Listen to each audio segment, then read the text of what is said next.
Hello everyone, friends, this is Miller with you. There are two types of jumpers. Jumpers who jump on one leg are also jumpers who jump on two legs.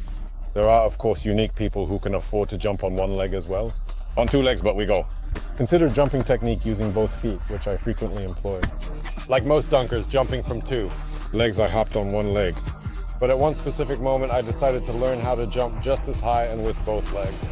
And the first thing you need to remember is that jumping is a skill that develops with constant training. In our case, if you jump often. Consider the technique of a two-legged jump, which I've developed over 10 plus years of training. Break the jump into three phases. The first is a run-up, the second is tension, the third is the jump. First step is to do it.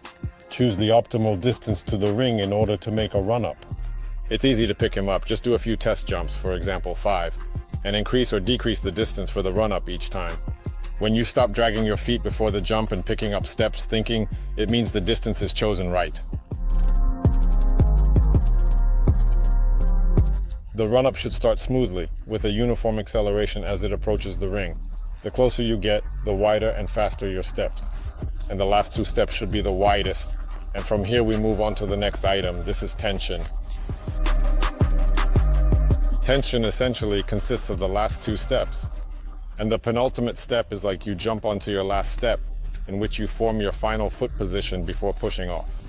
Using this penultimate step, you form angles in the hip, knee, and ankle joints to achieve the necessary alignment, and thus create optimal muscle tension for jumping. The angles in the seat post after tensioning will be more or less the same for everyone.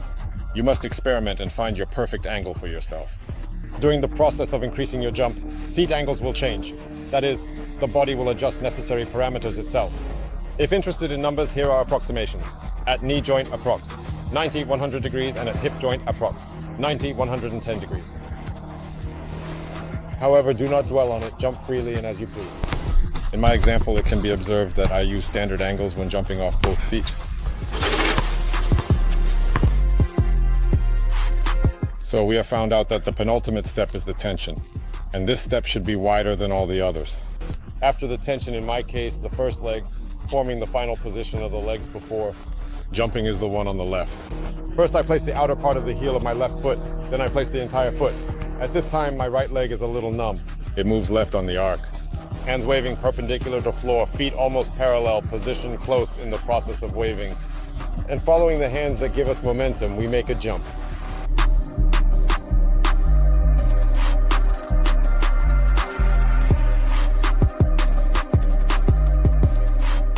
You can watch a video about the hand wave and how to use it by following the hint or clicking on the link in the description.